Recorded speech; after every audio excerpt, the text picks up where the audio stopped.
Taong 1968 nang mangyari ang kwentong aking ibabahagi sa inyo. Kasalukuyang nasa 20 anyos ako noon. Nagmula ako sa mararitang pamilya na tanging pagsasaka ang kabuhayang nalalaman na namana ko rin sa aking mga magulang. Tawagin niyo na lamang ako sa pangalang Ruben, isang pilosopong binata kong tawagin ng mga matatanda sa aming nayon. Hindi kasi ako naniniwala sa mga sinasabi nilang maligno at mga aswang. Maging ang mga anting-anting ay hindi ko pinapaniwalaan. Madalas ko lamang pagtawanan noon ang mga ganong klase ng kwentuhan. Hindi naman ako basagulero. Yun nga lang ay laging nakasalungat ang katwiran ko tuwing ang kwentuhan ay patungkol sa mga ganong bagay. Ngunit isang pangyayari ang dumating sa aking buhay, ang labis na nagpabago sa mali kong paniniwala. Isang gabi noon, nang maalimpungatan ako sa aking masarap na pagkakatulog. Dahil sa nagrereklamo kong pantog, dali-dali akong bumangon at nagtungo sa likod ng aming bahay. Nang mga panahong iyon, ay hindi kami gumagamit ni Ama ng arenola. Sa labas ng bahay kami nagbabawas. Habang ako'y umiihi sa ilalim ng punong manggang nakatayo sa likod ng aming maliit na kubo, ay nakarinig ako ng isang klase ng tunog na hindi pamilyar sa akin. Isang huni na noong gabing yun ko lang unang narinig. Habang patuloy na dumadaloy ang likidong inilalabas ng aking pantog, ay hinahagilap naman ng aking paningin kung sino ang gumagawa ng ganong klase ng huni. Palinga-linga ako sa nagliliwanag na paligid. Liwanag na ibinibigay ng bilog na buwan. Nang mapadako ang aking paningin sa kumpulan ng mga punong ipil-ipil, ay nanlaki ang aking mga mata. Nanindig ang aking balahibo sa batok, dahilan upang magkaroon ako ng pakiramdam na parang lumaki ang aking ulo. Isa kasing nilalang na may nakakatakot na kaanyuhan ang nakita kong marahang naglalakad. Kulay dugo ang mga mata at matangkad na payat ang pangangatawan. Mahaba ang mga daliri at matutulis ang mga kuko. Nang mga sandaling iyon, ay gusto ko nang kumaripas ng takbo. Ngunit tila manhid ang buo kong katawan at hindi ko magawang ihakbang paabante ang aking mga paa. Pilit kong isinisigaw ang saklolo upang magising sa mahimbing na pagkakatulog si Ama at ako ay matulungan. Ngunit wala namang boses ang sa aking bibig ang lumalabas. Ang pagtibok ng aking puso ay lalo pang bumibilis, dahilan upang mahirapan akong huminga nang makita kong papalapit na sa akin ang malahalimaw na nilalang. Halos panawan naman ako ng kamalayan nang biglang may humablot sa akin at kalagkarin nito ang hindi ko maikilos na katawan. Sa lutang kong diwa ay naramdaman ko na lamang ang isang malakas na sampal ang dumampi sa aking pisngi. Nang bumalik ang tila na tulog kong kamalayan, ay nakita ko si Ama sa aking harapan. Sa edad kong 20 at pilosopong pagkatao, ay hindi ko napigilang mapaluha at nanginginig na napayakap sa aking ama. Itay, marami pong salamat. Akala ko ay katapusan ko na. Nasambit ko kay Ama. Matapos tapik-tapikin ni Ama ang aking balikat, ay inilapat niya ang kanyang hintuturo sa kanyang mga labi, na ang ibig niyang sabihin ay huwag na akong maingay. Sa mga sandaling iyon ay nanatili kaming tahimik at nakikiramdam sa mga mabibilis na yabag at kaluskos na nagmumula sa labas ng aming bahay. Paikot-ikot ang mga mabibigat na yabag na sa pakiwari ko ay hindi lamang iisa ang gumagawa ng ingay. Sa katahimikan ng maliwanag na gabi ay nangingibabaw ang makapanindig balahibong alulungan ng mga asong madalas nakakalat sa lansangan. Itay, ano ho ba ang aking nakita? Bakit nakakatakot ang kanyang mukha? Bulong ko kay ama. Aswang, Ruben. Isang aswang ang iyong nakita, anak. Tugon naman ni ama sa akin. Tumahimik ang paligid ng aming bahay. Nawala ang mga kaluskos sa labas. Isang katanungan pa sana ang isusunod ko. Ngunit pinigil na iyon ng isang malakas na pagsigaw, ang muling pumunit sa katahimikan ng gabi. Nangibabaw ang sigaw ng isang babae sa walang tigil na pag-aalulungan ng mga asong nagbibigay babala sa isang lagim na nangyayari sa nayon. Bago ako magtago sa likuran ni ama, ay nakita ko itong napaantanda. Kinabukasan sa pagmulat ko ng aking mga mata, ay muli kong nasilayan ang liwanag ng haring araw. Napangiti ako at nagpasalamat sa Diyos. Marami pong salamat, Panginoon, at hindi niyo kami pinabayaan. Pagpapasalamat ko sa amang lumikha. Nilingon ko si Itay sa kanyang higaan. At ako'y napabalingkwas nang hindi ko siya makita. Nag-alala ako. Tinawag ko si ama. Ngunit walang pagtugon akong nahintay. Mabilis kong tinungo ang aming kusina. Ngunit wala pa rin si ama. Kinabahan na naman ako. Naglalaro sa aking isipan na baka napahamak si Itay kagabi. Dali-dali akong lumabas ng bahay at nakita ko ang umpukan ng mga tao sa tapat ng bahay nila Mang Celso. Lalong bumilis ang pagtibok ng aking puso. Patakbo kong tinungo ang umpukan ng mga tao. Hindi ako makasingit sumilip sa mga naglalakihang kalalakihan na nakikiosyoso. Pilit kong isinisiksik ang aking katawan nang may humawak sa aking balikat. Paglingon ko sa nagmamay-ari ng kamay na iyon, ay nakita ko si Itay. Napayakap ako sa kanya. Akala ko kayo na ang pinagkakaguluhan ng mga tao, Itay. Wika ko. Hindi, anak. Si Celso at ang kanyang pamilya ang nabiktima ng aswang na nakita mo kagabi. Sagot naman niya sa akin. Ayon kay Itay, ay pinaslang ng mga aswang si Mang Celso. Wakwak daw ang tiyan ng mga iyon at simut halos ang lamang loob ng pamilya. Ang masaklap pa daw ay nawawala ang bunsong anak ni Mang Celso.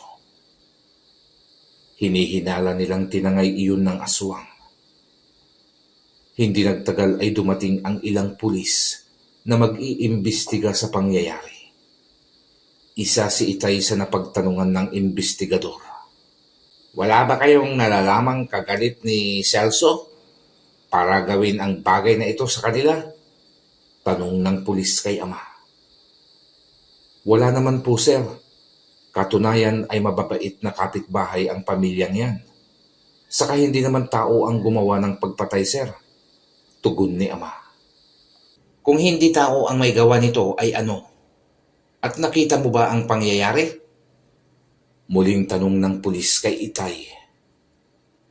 Hindi ko ho nakita, pero ang anak ko ay may nakitang aswang bago pa mangyari ang pagpatay kay na Celso.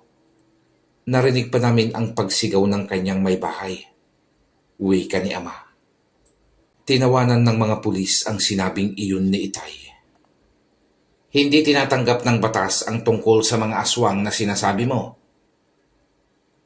Sa kasatanda mong iyan, ay naniniwala ka pa sa mga kwentong aswang? Natatawang sabi ng pulis. Totoo ang sinasabi ni Anselmo. May gumagalang aswang sa baryong ito at sila ang may kagagawan ng pagpaslang. Hindi kayang gawin ng tao ang ganitong karumal-dumal na pagpatay. Wikang pagtatanggol naman ni Kasendong. Sasabat pa sana ako ngunit pinigilan na ako ni Itay. Sabi ni Itay ay hindi paniniwalaan ng mga pulis ang aking sasabihin. Hayaan na lamang daw naming gawin nila ang kanilang trabaho at bahalan sila kung ano ang mapatunayan nila. Umuwi na lamang kami ni Itay sa bahay. Habang kumakain kami ni Itay ng tanghalian, ay tinanong ako nito. Ano Ruben, naniniwala ka na ba sa aswang? Naniniwala ka na bang totoo ang mga kampon ng dilim? Pagtatanong nito sa akin. Oo Itay, hindi ko akalaing totoo pala ang mga nilalang na iyon. At nakakatakot pala ang kanilang kaanyuhan. E di ititigil mo na ang pamimelosopo mo pag nakakarinig ka ng mga kwentuhan patungkol sa mga ganong uri ng nilalang. Oho, ako na mismo ang nakakita eh. Pero Itay, yung tungkol sa anting-anting, totoo rin pala? Oo naman. Pero napakahirap magkaroon ng agimat anak. Hindi yun basta-basta na lamang nakukuha. Pinaghihirapan yun ng mga antingero. Maraming pagsubok ang kanilang pinagdaraanan bago nila makuha ang agimat. Yung ibang agimat naman ay kusang ibinibigay ng mga tagapagbantay, tulad ng mutya. Mutya? Ano naman yung mutya, Itay? Maraming klase ang mutya anak. May mutya ng kalikasan at mutyang nanggagaling sa mga hayop. Ito ay mga uri ng mga bato o parte ng katawan ng mga hayop. Tulad ng kalabaw, kwento sa akin ng iyong lolo noong nabubuhay pa. Ang natanggal ng ngipin daw ng kalabaw ay nakakapagbigay ng kakaibang lakas sa isang tao. Pero tulad ng sinabi ko kanina, hindi yun madaling makuha at may mga katapat na pagsubok bago ito mapasa iyo. Bakit hindi kayo naghanap ng agimat, Itay? Para sana kayo maging tagapagtanggol ng ating nayon. At sino naman ang nagsabi sa iyong hindi ako naghanap? Naghangad din kaming magkakaibigan noon. Pero hindi kami ang mga nakatakdang napiling pagkalooban ng kapangyarihan. Kaya inihinto na rin namin ang paghahanap ng anting-anting. Tayo, Itay. Maghanap tayo. Malay nyo, makaswerte tayo ngayon. Kumain ka na lang at pupunta pa tayo sa tagapamahala sa asyenda. Uutang tayo ng pambili ng abono. Kailangan na kasing mapatabaan ang mga palay. Matapos kaming makapananghalian ni Itay, ay gumayak na kami. Sa kabilang baryo pa kasi nakatira ang tagapamahala ng asyenda. Kung hindi ako nagkakamali, ay nasa higit kalahating oras ding lakaran bago marating ang karatig naming nayon. Kahit dalawa na lang kami ni Itay sa buhay, ay masaya naman kami. Si Inay kasi ay pumanaw na. Ang sabi ni Itay ay nagkasakit si Inay. Dahil sa kakulangan ng pera ay hindi naman nadala ni Itay sa doktor si Inay. Kaya hanggang ngayon ay hindi rin niya alam ang eksaktong ikinamatay ng aking ina. Bandang 1:30 ng hapon ay narating namin ang bahay ng tagapamahala. Awa naman ng Diyos ay nakahiram si Itay. Sabi ng tagapamahalang si Mang Dodong ay sakto ang pagpunta namin dahil kakukuha lang niya ng pondo sa among hasyendero na kasalukuyang nagbabakasyon ngayon sa kanilang baryo. Banggitin ko lamang po na noong panahong iyon, sa aming baryo ay hawak pa ng mga hasyendero ang malawak na lupaing taniman ng mga palay at iba pang malalaking negosyo. Ang upang tanim at iba pang ginagamit tulad ng abono at pestisidyo ay sagot ng bawat magsasaka. Ang upang gapas lamang ang libreng sinasagot ng mga hasyendero. Pag malinis ng naikaltas ang mga utang ng bawat magsasaka, sa naaning palay ay saka kukunin ng hasyenda ang 30% at 70% naman ang mapupunta sa magsasaka. Yan naman ang inabot kong kasunduan na ayon kay Itay ay gobyerno daw ang nagtakda. Dahil dati daw ay mas malaking porsyento pa ang napupunta sa mga hasyendero. Pasado alas 5 na kami nakauwi ng bahay. At tulad ng nakagawian na namin ni Itay, ay inasikaso ko na ang magluto ng aming hapunan. At siya na ang bahalang mag-asikaso sa mga alaga naming hayop. Alas 6:30 na ay nasa balkon na kami ni Itay at nakikinig ng radyo. Tahimik na noon ang aming nayon. Dinig ang mga huni ng kuliglig sa paligid.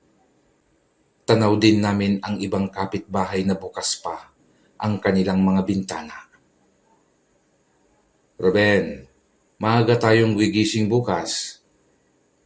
Paggising mo ay magluto ka na ng baon nating pagkain at magsasaboy ako ng abono sa palayan.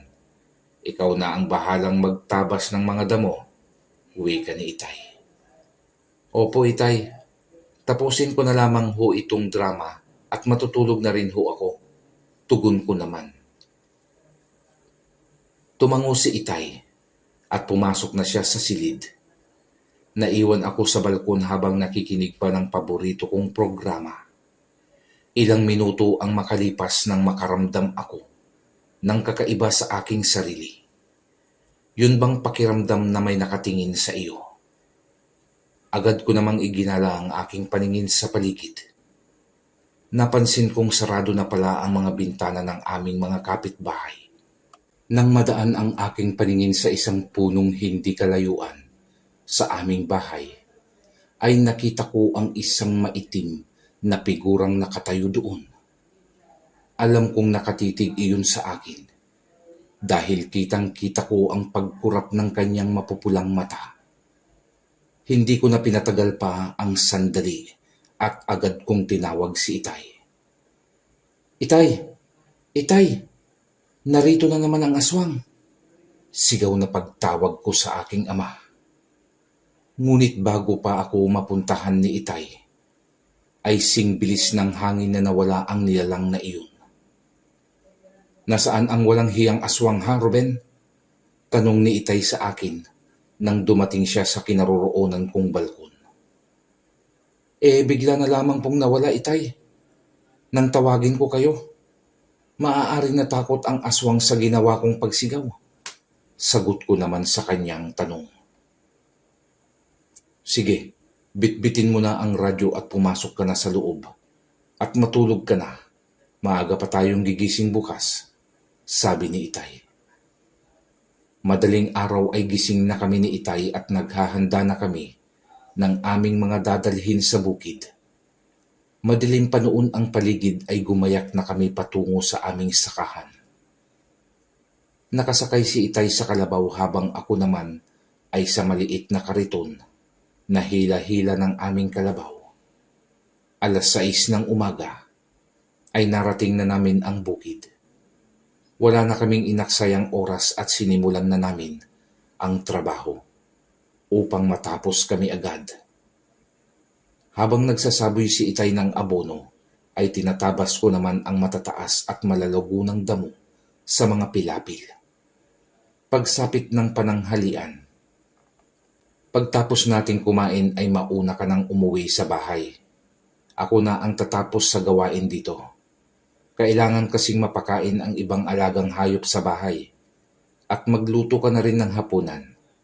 Tinuran ni Itay. Paano kayo? Hindi ba kayo gagabihin ng uwi? Alam niyo namang delikado ang gabi sa ating nayon, Itay. Sagot ko. Hindi na ako magpapagabi at sa katakot sa itak ko ang mga aswang na yan. Subukan lang nilang pagtangkaan akong biktimahin at makikita nila. Matapang na wika pa noon ng aking ama.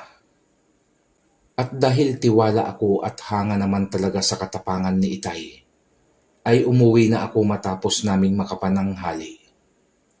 Pagdating ko sa bahay ay inasikaso ko na ang kanyang mga ibiniling gawain.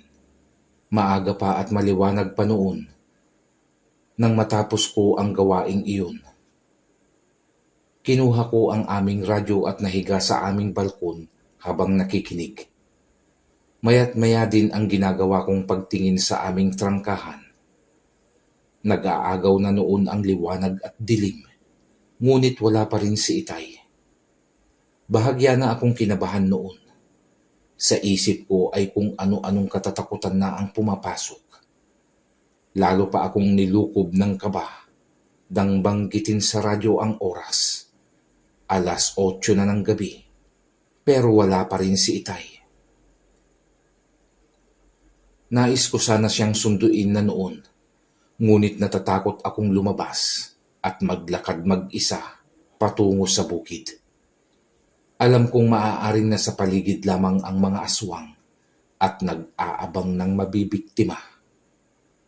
At alam ko ring pag ginawa ko pang lumabas ng bahay, ay mapapagalitan lang ako ni Itay. Minabuti ko na lamang libangin ang aking sarili sa pakikinig ng radyo, hanggang sa hindi ko na namalayang tuluyan na pala akong nakatulog noon. Nagising na lamang ako sa pagtawag ni Mang Rico. Napabalingkwas ako noon ng bangon at doon ko lamang nalaman na umaga na pala. Napalingon ako kay Mang Rico na noon ay balisa at pinagpapawisang hinatid sa akin ang isang malungkot na balita. Rico, ang Itay mo. Natagpuan naming wala ng buhay sa gitna ng daan. Malakas ang hinala naming biktima siya ng aswang. Pati ang inyong kalabaw ay patay na rin. Tulala lamang akong nakatitig kay Mang Rico nang marinig ko ang daladala niyang balita. Nangingilid na noon ang aking mga luha nang dumating ang ilan pa naming kanayon na bitbit ang wala ng buhay na katawan ng aking ama. Tinabig ko si Mang Rico na nasa aking harapan at tinalon ko pababa ang aming balkon at mabilis na tumakbo patungo sa bangkay ni ama. Wala na akong pakialam sa mga taong nakapaligid na nakikiosyoso. Malakas ang aking pag-iyak habang yakap ang matigas na katawan ni Itay. Tama ang hinala nila Mang Rico na biktima si Itay ng aswang dahil sa malalalim niyang kalmot sa muka at leeg. Idagdag pa ang wakwak na tiyan ni Itay at wala ng lamang loob. Sa tulong ng ilang naming kamag-anak at mga kapitbahay ay maayos na naiburol si Itay sa aming bahay. Hanggang sa mailibing si Itay ay tulong-tulong ang aming mga kanayon. Sa mga panahong iyon ay nagtanim ako ng galit sa mga aswang. Sa isip ko ay ipaghihiganti ko ang ginawa nilang pagpatay at pambababoy sa katawan ng aking ama. Nag-umpisa akong mangarap na magkaroon ng agimat. Habang inaasikaso ko ang naiwang palayan ni Itay, ay madalas akong nangangarap sa mutyang naririnig ko sa mga kwentuhan noon. Isang hapon noon, pauwi na ako galing bukid. Nang may makasalubong ako na isang matanda. Sa tansya ko ay nag-iedad na ng 90. Dahil sa halos halikan na nito ang lupang kanyang nilalakaran sa tindi ng pagkakuba nito. Tanging baston na lamang niya ang umaalalay sa kanyang paglalakad. May kung anong bagay ang kumurot sa aking puso at naawa ako sa matandang hindi ko naman kilala. Hindi ko naman naisip na maaaring ang estrangherong iyon ay isang aswang at pinapainan lamang ako upang mas madali akong mabiktima. Nang magkatapat kami ng matanda, ay binati ko ito. Magandang hapon po, Tatang. Saan ho ba ang inyong tungo? At kung inyong mamarapatin ay ihahatid ko na kayo sa inyong uuwian. Delikado ho sa daan. Pag inabutan pa kayo ng dilim, wika ko sa matanda. Tumingin ito sa akin at ako'y pinagmasdang mabuti. Sumunod naman ay ang kanyang pagngiti at nagwikang, Sa kabilang baryo pa ang aking uuwian, iho. Huwag mo na akong ihatid at nasisiguro kong gagabihin ka na makauwi at ikaw naman ang malalagay sa alanganin. Isa pa ay huwag kang mag-alala at hindi na ako nanaisin pang biktimahin ng mga aswang dahil makunat na ako. natatawang tinuran nito. Wala hong pinipili ang mga ganong uri ng nilalang, Tatang. Lalo pat gutom ang kanilang sikmura, ay hindi kayo papatawarin ng mga aswang. Kung may pagkain ka dyan at inumin na tubig, ay yun na lamang ang hihingiin kong tulong sa iyo, iho. Mabuti na lamang at mayroon pa akong natitirang tinapay. Natira ko pang nagmeryenda kanina. At konting tubig sa aking galon na inirereserba ko kung ako ay mauhaw sa daan. Dahil sa naaawa ako sa kalagayan ng matanda, ay hindi na ako nag-atubiling ibigay na lamang iyon sa kanya. Eto ho ang tinapay, Tatang. Pagyamanin nyo na lamang at ilang piraso na lamang ho ang natitira. Ganon din ho sa tubig. Konti na lamang ho ito, pero maiibsan na nito ang inyong uhaw. Saan ho ba kasi kayo galing at bakit kasi hindi kayo nagpasama sa mga anak nyo o apo? Pag-uusisa ko. Hindi na ako sinagot ng matanda. Ngumiti na lamang ito matapos magpasalamat. At bago ito tuluyang umalis, ay ibinigay niya sa akin ang isang kwintas. Nandidiri pa ako noon at nagduda sa kanya dahil ang palawit ng kwintas ay isang ngipin. Ano ho ito, Tatang? Wika ko at bahagya akong napaatras at itinapon ang kwintas sa lupa. Hinawakan ko ang puluhan ng aking itak na nakasilid pa sa kalubang nakatali sa aking baywang. Dahil sa mga oras na iyon, ay inisip kong aswang ang matanda. Huwag kang matakot, iho. Hindi ako aswang gaya ng iniisip mo ngayon.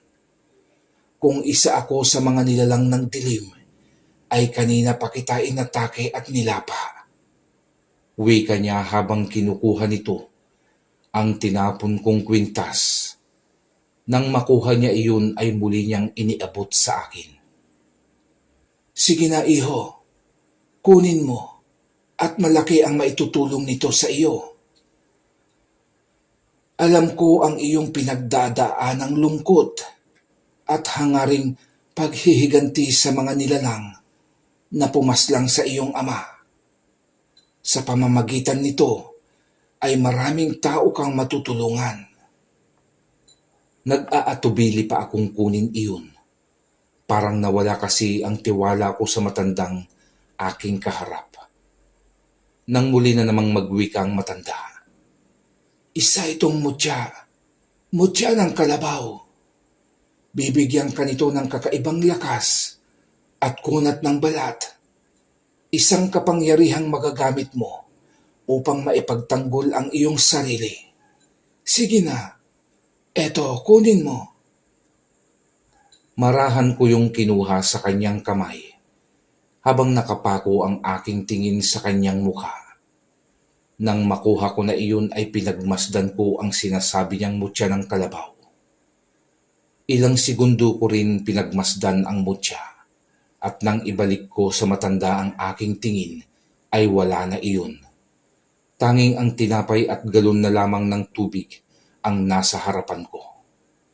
Sa takot ko ay hindi ko na dinampot pa ang tinapay at galon. Kumaripas na ako ng takbo pa uwi. Takip silim na rin nang marating ko ang aming bahay. Habol ako ng hangin na naupo sa hagda ng kawayan. Nang makapahinga ako ay umakyat na ako ng bahay at nagsara na ng mga pinto at bintana. Tinungo ko ang kusina upang magtimpla ng maiinom na kape. Kape na lamang ang ilalaman ko sa aking tiyan. Hindi na kasi ako nagluto ng aking hapunan. Habang nakaupo ako sa lamesa at nagkakape, ay naalala ko ang kwintas na ibinigay sa akin ng matanda. Dinukot ko iyon sa aking bulsa at pinagmasdan iyon. Totoo kaya ang sinasabi ni Tatang na mutya nga ito ng kalabaw? Totoo rin kayang magbibigay ito ng lakas at kunat ng balat sa akin? Kung hindi totoo ang kanyang sinasabi, bakit nagawa niyang mawala na lamang sa aking harapan na hindi ko namamalayan? Isa kaya siyang engkanto? Mga katanungan ko noon sa aking sarili. Nang maubos ko ang iniinom kong kape, ay muli kong isinilid sa aking bulsa ang kwintas at nagtungo na ako sa aking higaan upang ipahinga ang pagod kong katawan. Kailangan ko pang gumising ng maaga upang muling tumungo sa bukid. Nang mga panahong iyon kasi ay anihan na at nakatoka na ang aming palay upang giikin ng trelyadora. Kailangan kong bantayan iyon upang madala na rin agad sa kamarin ng hasyenda at makuha ko na ang parte kong palay. Kinabukasan ay maaga akong gumising matapos kong makapagluto ng almusal at pananghali ang babaunin ko sa bukid ay nag-almusal na ako. Matapos kong makapag-almusal ay tinungo ko na ang balon sa likod ng bahay upang maligo. Papaalis na sana ako ng bahay noon. Kalalabas ko lang sa aming bakuran nang makita ko ang paparating kong kababatang si Arman. Tumatakbo iyon at humahangos na dinaanan lamang ako. Parang hindi nito ako nakita sa aking kinatatayuan. Ano ang nangyari sa taong iyon? Ni hindi man lang ako binati ng mokong. Bulong ko na lamang sa aking sarili at nagpatuloy na sa paglalakad patungong bukid. Naging maayos naman ang trabaho sa bukid. Kahit papaano ay medyo maganda ang naging ani ng tanim naming palay ni Itay. Matapos mabawas ang mga nautang namin sa hasyenda, ay nakuha ko na ang aking parte.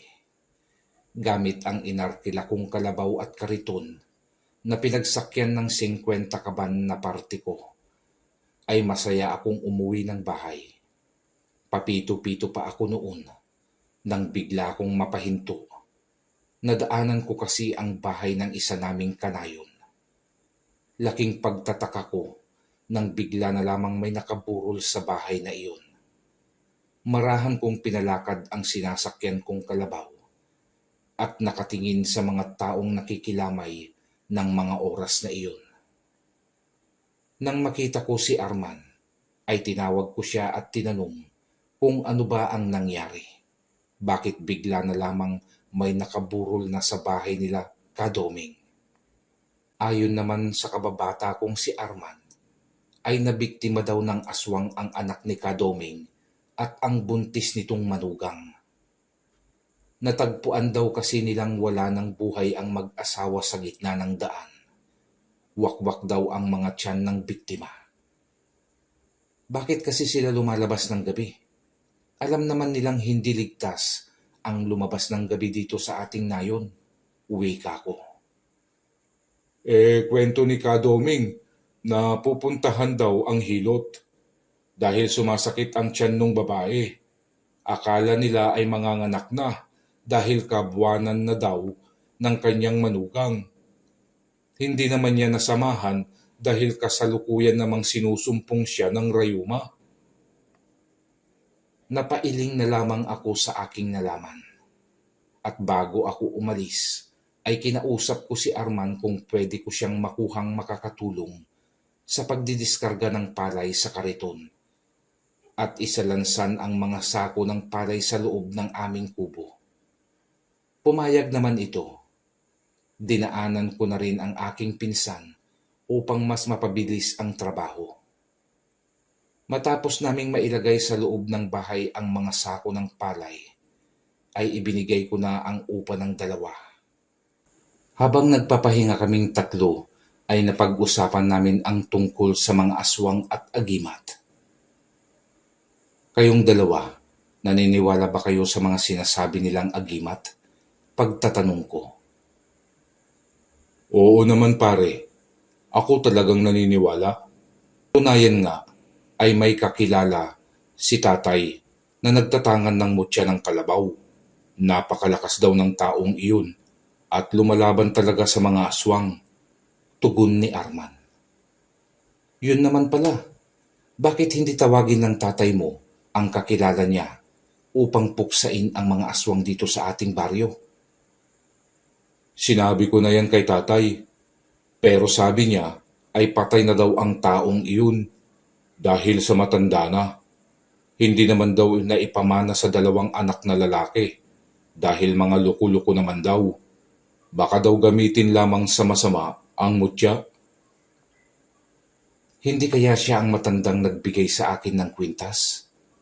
Kung siya man yun, ibig sabihin ay multo na ang nakausap kong matanda. Pabulong kong wika sa aking sarili. Ano ka mo yun, insan? May sinasabi ka ba? Tanong ng aking pinsan. Ha? Wala. Bakit? Pagmamaang-maangan ko namang tugon. Anong wala narinig ko ring nagsalita ka.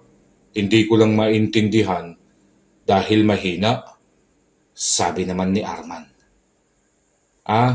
Sabi ko kailangan na nating magpahinga at pagod na rin tayong tatlo. Pagpapalusot kong sagot. Oo nga Siya, magpahinga ka na at kami uuwi na rin. Nang makaalis na ang dalawa, ay pumasok na rin ako ng bahay. Binuksan ko ang aking baol, nalalagyan ko ng damit, at kinuha ang itinabi kong kwintas na ibinigay sa akin ng hindi ko kilalang matanda. Humiga ako sa aking papag at pinagmasdang muli ang mutya ng kalabaw. Bakit nga ba hindi ko subukan ang kakayahan ng kwintas na ito para mapatunayan ko kung totoo nga ba ang agimat? Para masagot na rin ang maraming katanungang naglalaro sa aking isipan.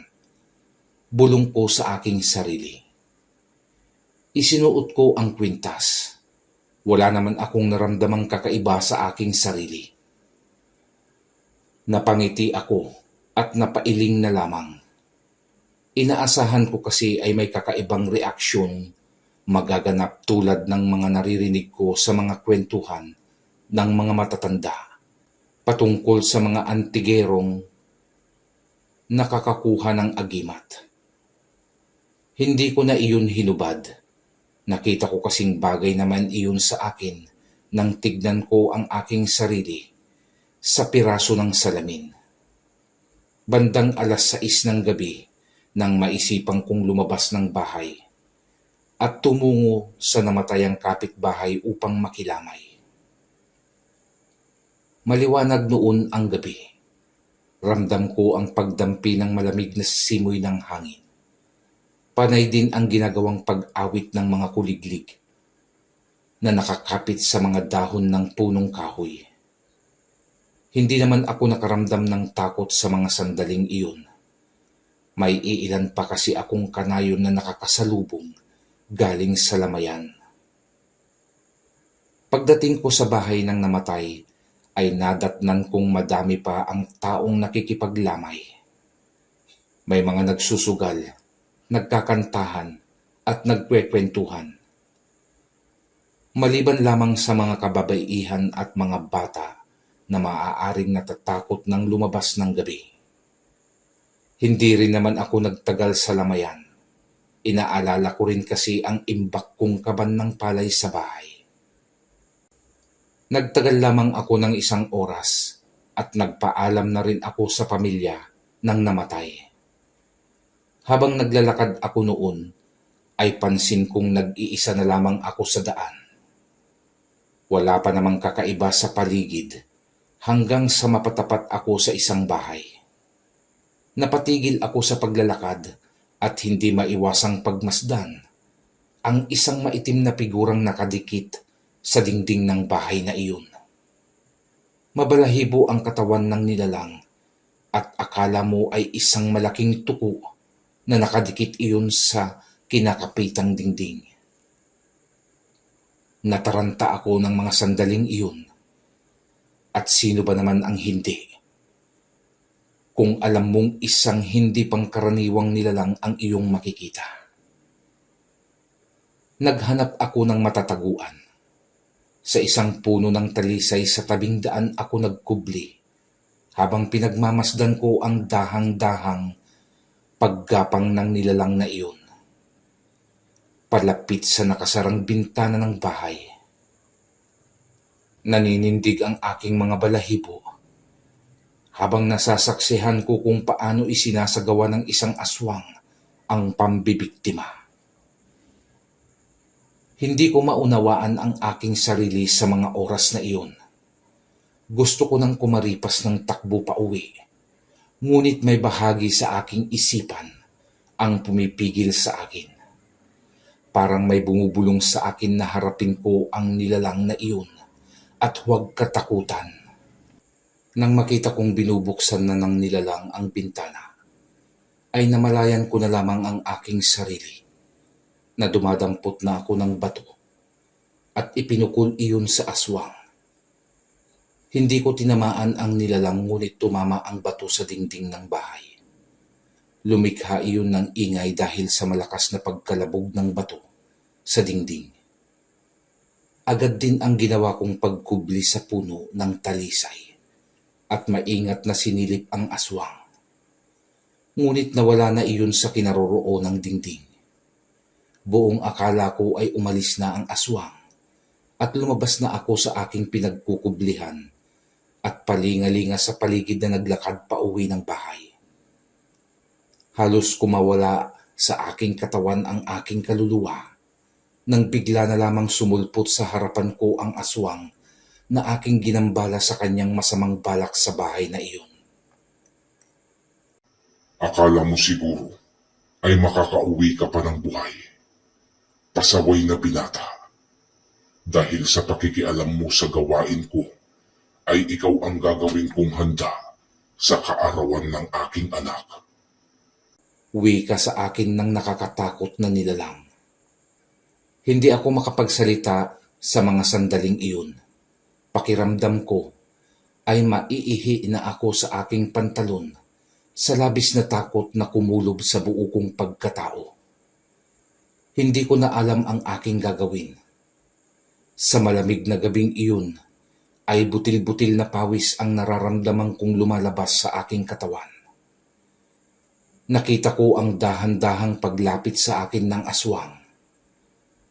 Ang nakahandang nagtutulisang mga kuko nito, na nakahandang gamitin upang kitilin ang aking buhay. Nang bigla kong naalala ang araw na si Emma ay inuwing bangkay sa aming bahay dahil sa kagagawan ng isang aswang. Nabuhay ang aking damdamin na matagal nang itinatagong galit sa mga aswang. Naramdaman ko ang pag-init ng aking katawan. Ikinuyom ko ang aking mga kamao at inihanda ko ang aking sarili sa pakikipagsagupaan. Pumorma ako na parang isang boksingero at hinintay ang pag-atake ng nilalang. Aba, at talagang matapang ka, binata. Tignan natin kung makakaya mong tapatan ang taglay kong lakas. Tumatawang wika ng nilalang bago ako sugurin niyon. Mabilis ang mga sumunod na pangyayari. Sa taglay na kapangyarihan ng aswang, ay mabilis niya akong sinugod at pinagkakakalmot. Sinasalag ko ang mga bawat kalmot na ginagawa ng nilalang gamit ang aking mga braso upang hindi nito tamaan ang aking liig dibdib at tiyan. Ramdam ko ang malalakas na pagkalmot ng nilalang ngunit hindi iyon kasing sakit sa inaasahan ko. Hindi kasi bumabaon ng malalim sa aking balat ang matitigas at matutulis niyang kuko. Mababaw na galos lamang sa aking balat ang naiiwang marka ng malalakas niyang atake. Maging ang hindi ko nasalag na atake ng aswang na tumama sa aking dibdib at sikmura ay sadyang mababaw lamang na pinsala sa aking balat ang nagawa nito. Gulat ang aswang, maging ako ay nagtataka sa pangyayaring iyon. Naisip kong totoo yata ang nakakwintas sa aking mutya ng kalabaw. Sino ka? Anong kapangyarihan ang tangan mo para mapigilan ng katawan mo ang pagbaon ng aking mga kuko? Gulat at nagtatakang tanong sa akin ng aswang. Doon ako nagkaroon ng kumpiyansa sa aking sarili.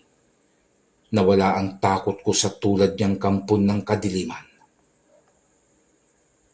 Kayo ang dahilan kung bakit naiwan agad ako ng aking ama. Kayo ang pumaslang sa aking ama. Pagbabayaran niyo sa akin ang pagpatay niyo sa aking itay. Ipapatikim ko sa inyo ang aking paghihiganti, mga katagang aking binitiwan noon na hindi ko nakakalimutan. Muling sumugod ang aswang at sunod-sunod muling kalmot ang kanyang pinakawalan. Sinasabayan ko naman iyon ng pag-iwas at pagpapakawala din ng suntok. Isang suntok ko ang hindi niya nagawang iwasan. Napatama ko iyon sa kanyang dibdib. Dahilan upang ikatalsik ng nilalang na iyon. Tumayo naman agad ang aswang at gulat na nakatitig sa akin ang mapula at mabalasik niyong mga mata. Alam kong hindi siya makapaniwala sa pangyayari. Ako man ay hindi makapaniwala sa nalaman kong lakas na aking taglay. Ngayon ay naniniwala na akong totoo ang mutyang nakakwintas sa akin. Lahat ng takot ko sa mga aswang ay ramdam kong nawala na sa aking sarili. Sa pagkakataong ito, ay ako naman ang lumusob sa nagulat na nilalang. Papasugod ako noon nang biglang kumaripas ng takbo ang aswang. Sa pagkakataong iyon, ay hindi ko na nilubayan ang nilalang ng dilim. Hinabol ko ang tumatakas na aswang hanggang sa makarating kami sa karatig na baryo. Tahimik na noon ang mga kabahayan dahil may kalaliman na rin naman ang gabi.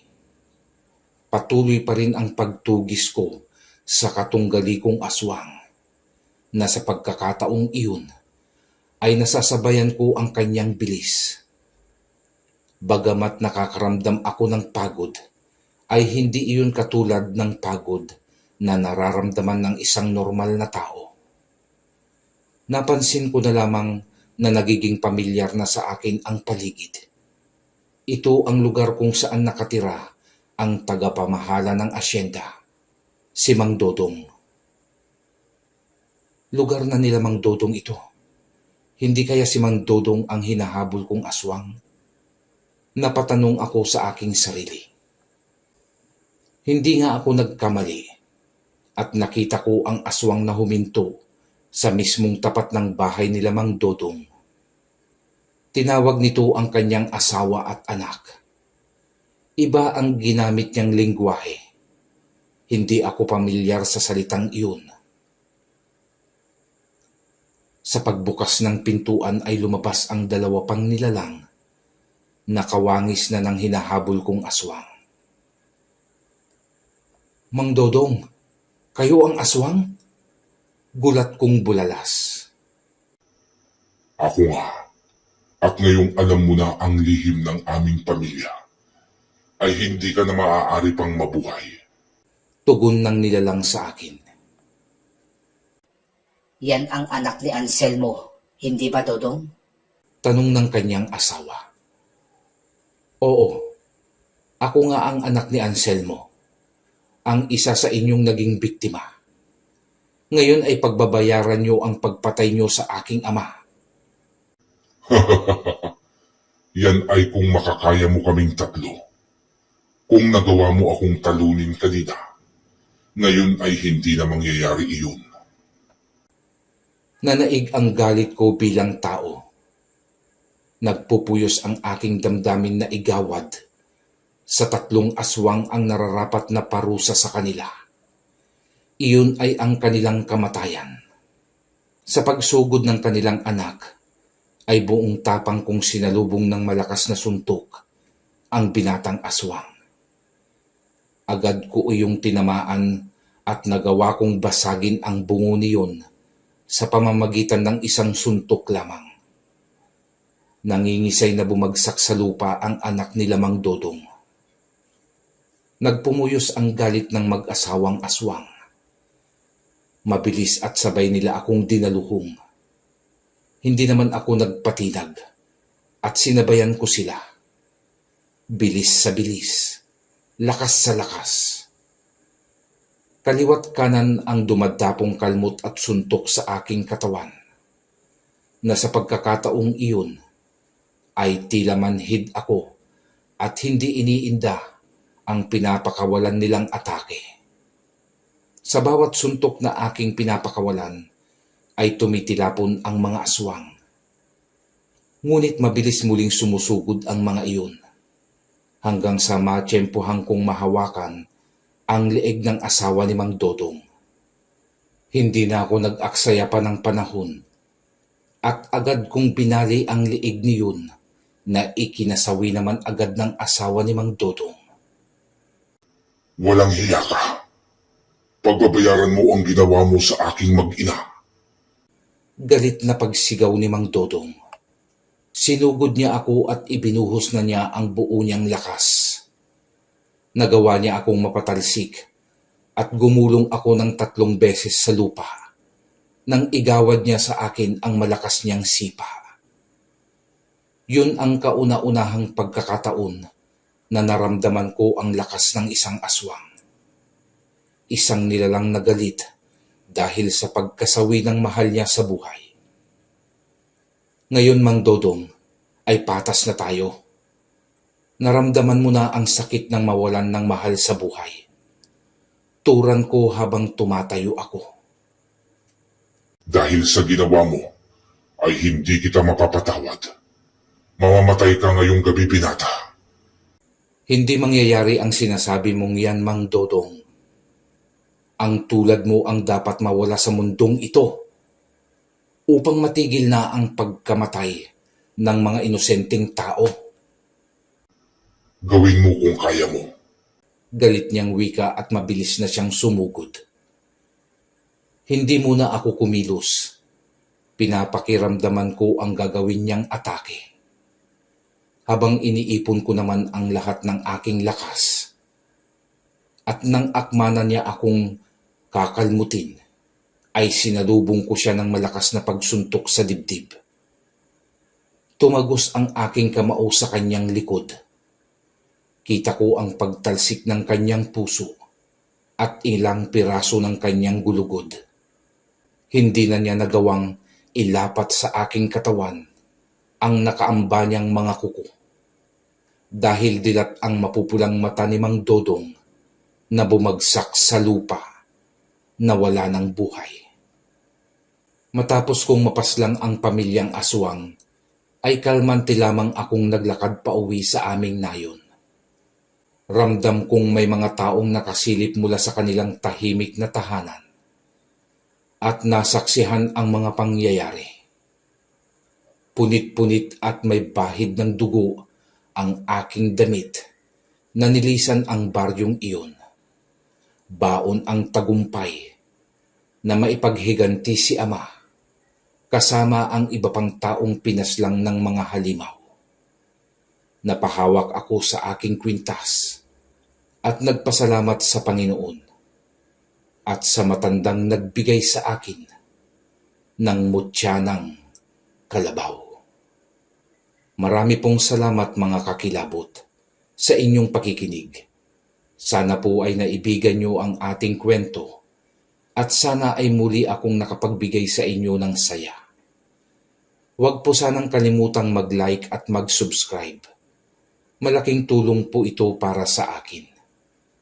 Pindutin na rin po ang notification bell at piliin ang all para updated kayo sa mga paparating pang kwentong inihahanda ko para sa inyo. Dumako na po tayo sa ating shoutout. Shoutout po sa lahat ng mga kababayan nating OFW saan mang sulok ng mundo. Shoutout din po sa mga silent listeners natin. At syempre, shoutout din po sa ating mga kakilabot na sina Corazon Clemente, Maya Saad, Henry Tayas, Maricel Sumiyaya, Joel de Guzman, Happy Brown Owl, Adelpha Aganon, Miriam Leibelt, Hanwario Salcedo, Tahani Vlog, Emiliano Raffles from Butuan. Hello po sa mga taga Butuan. Net Sky, Leo Daban, Pedro Tampos, Erika Tijano, Joy Real Rome, M's World Vlog, Artus Militar, Placida de la Cruz, Jornacia Estosane, Roger Santiago, Norafe Fajardo, Amelia Coquia,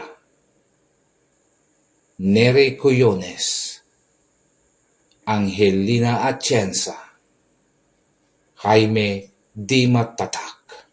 Muli po ay taus-puso po akong nagpapasalamat sa inyo, mga mahal na kakilabot. Ingat po kayo and God bless po sa lahat. Amen.